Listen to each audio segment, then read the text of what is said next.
Good afternoon, everybody. Welcome to Season 2, Episode 1 of FranFunnel Live. Now that we're here for FranFunnel Version 2, I figured that we got renewed for a second season. It only makes sense. Yeah, so welcome back to the second season. I hope you enjoyed your summer off. We certainly did.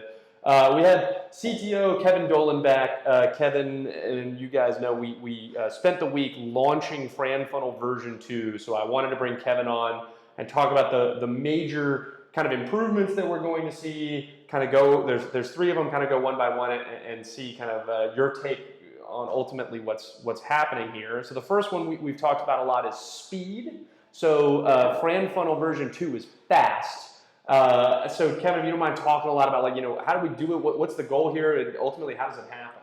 Yeah, so speed in general, when we talk about software, it comes from a lot of different places. There's a lot of different elements along the line of getting data from some server somewhere to your phone where it can be slow. And so we've basically re-architected every single one of those components to make sure that everything is as blazing fast as possible. Nice. And this takes place both when we receive leads and we perform automations on them, all the way down to when you click something on your phone and you need to download something from the server. That's all happening as quick as possible, orders of magnitude faster than before. It was a major focus for this version, and we're really excited with the result. Yeah, I think people have really enjoyed the fact that when they push a button, it does what they want it to very quickly. The second thing that we've talked about is ease and efficiency, streamlining. One of the words or terms that you and I have thrown around a lot recently is this concept of real estate. I think for someone who doesn't thinks that maybe the tech world and the real estate world are mutually exclusive, giving people an idea when we're talking about how we use real estate, what is real estate, and why it's important for our users. Well, when we're talking about real estate within an app, you've got at one level there is a physical screen that you're looking at, and on that screen there's only a certain number of pixels, so you can only fit so much stuff there. And then within the app, as you move around, different screens sort of offer different pieces of real estate. And ultimately there's sort of this balance.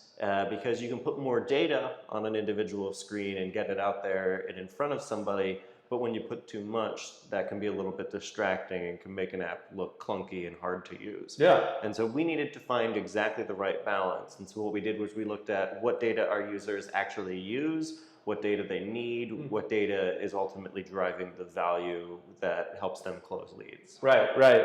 The final one that we talked about, I just termed it in the launch email, is more. Probably put more eloquently, it's the opportunity to launch more things on the back of kind of a more stable platform. Kind of give people an idea for what it means now that we're working from here and the types of things you may start to see as we begin tricking out FranFunnel version 2. Well, in the version that we've released so far, there aren't many of what you would call new features just yet. Okay. Instead, we've sort of re-architected the platform based on how people actually use it and how we plan on using it in the future. And what that really comes down to is the universal timeline interface. And this is a totally new way of sort of displaying the data that we have and the interactions that people are having with their leads.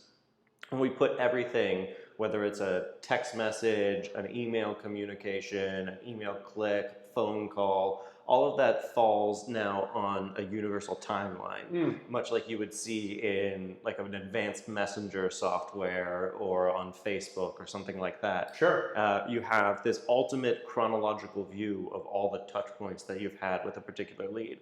And this allows you to introduce all sort of new vehicles for communicating with users. So we're going to be introducing things like calendaring, we're going to be introducing connections to people's third-party APIs, all kinds of cool stuff to show all the different ways that you can communicate with a user. Yeah, I'm pretty excited. I've seen some of the mock-ups of the things we're trying to do.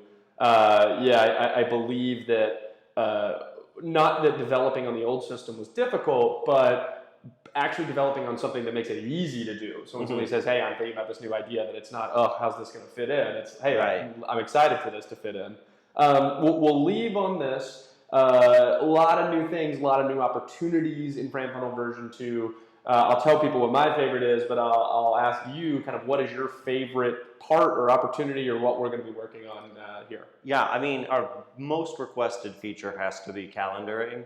It's something that everybody wants. There's a lot of different calendar tools out there, whether it's GCal, Outlook, whatever. But people want to ultimately be able to schedule things with leads and do that directly in FranFunnel. And so we're going to be introducing a lot of cool features around that, integrating with a lot of different platforms. And I think that we're going to get some really exciting feedback from that. Yeah. My favorite thing, for what it's worth, is the front end of FranFunnel seems to only be getting simpler. We're working diligently to make sure it's easy to use, very user-friendly, very straightforward, yet the back end's only getting more complicated. So as we're putting more and more complexity behind the types of things we can do, to juxtapose that with something becoming elegantly simple on the front end, it's kind of amazing to watch, and I think our users get the benefit of it. Well, we got FranFunnel Live Season 2, FranFunnel version 2 on newsstands now. We'd love to talk to you guys about what's working, not working, for potential customers out there. Let's chat and see if we can ultimately make it work for you. Mr. Dolan, thanks for stopping by. Thanks for having me again. See you soon.